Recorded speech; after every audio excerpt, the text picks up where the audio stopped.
Hello, everybody. I'm Andrei, and I work for JetBrains as a Senior Vice President of Investments, Research, and Education. Welcome to Regionals. Great things happen when great minds come together. JetBrains wants to seek out great minds all across the globe, support their initiatives, and work together to create great things that will make the world a better place. That's why JetBrains is proud to be a Global Tools sponsor of the ICPC. There are already many great minds working at JetBrains, and together we have created some amazing things, like the Kotlin programming language, for example. It keeps on growing and growing in popularity. In 2017, Google began officially supporting Kotlin as a language for writing Android applications. We have also created professional development tools like Cline for C++ programmers, IntelliJ IDEA for Java, PyCharm for Python, and also educational tools that help people learn and teach programming. The regionals are the biggest contest in the ICPC calendar. Thousands of talented people all over the world team up to solve complex real world challenges. These contests are the proving ground for future champions. But even if you don't make it through to the finals, the experience of competing in the regionals and the new friends you'll make along the way are priceless. Enjoy the ride. Best of luck to everyone.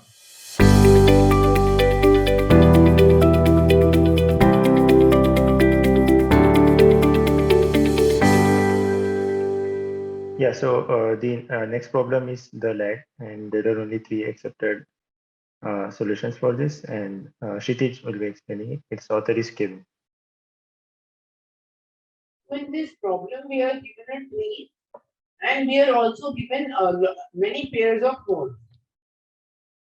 So there are many Q queries, and in each query, two edges are disabled.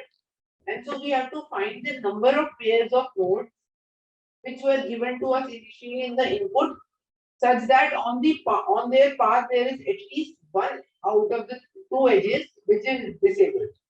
So let A be the set of the pair of nodes such that the part between those pairs passes through edges 1.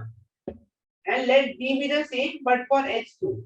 So we want to find the size of the union of the set A and D, which is the same as size of set A plus size of set B minus size of set of A intersection B by inclusion exclusion.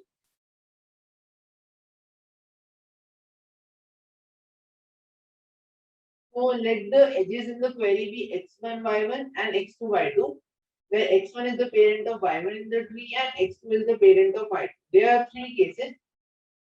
The first case, y1 is not the parent of x2 and y2 is not the parent of x1.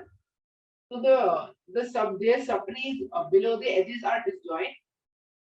In the case 2, y2 is the parent of x1 and in case 3, y1 is the parent of x2. Cases 2 and 3 are exact same type with the edges flipped. Also knowing how to handle case 1 gives all ideas needed to solve cases 2 and 3. They are very similar. So I will be explaining case 1. Next slide. So the insight is we perform a DFS and store the start and end time of each node.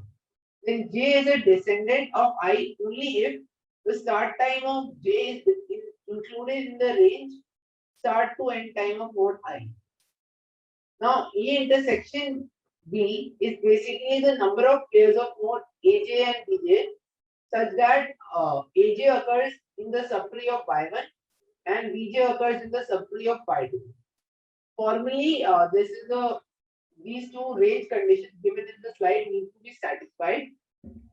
So we will define a function with four variables with respect to the above point, which is the number of pairs of gamers such that the start time of AI is included in the I2J range and start time of BI is included into K2L range. Note that these two ranges I2J and K2L are not intersecting. So now A intersection B can be very easily written as this formula F start time x1 end time y1 start time x2 end time y2. A and B can also be calculated very easily using the above function. So you can read it here. Now next slide. So now we need an efficient way of finding this function. Note that if we notice this function Fij comma L, this is same as writing F0 JKL minus F0 I minus 1KL. So like we do we manipulate the function based on the time. So we will iterate the node in the order of their DFS, and if we visit a node, if it in the initial given nodes it is in a pair with another node J, we will increase the value of the start time of J in the data structure. It can be either binary indexed or segmentally by 1. So now we can do all the queries of the form F0 JKL, which is the same as finding the sum of the range from K to L when we have just finished processing node J in the DFS. So we will be doing all the calculations offline and maintaining some arrays with coefficient -1 or 1 and add them to the answer of the specific query.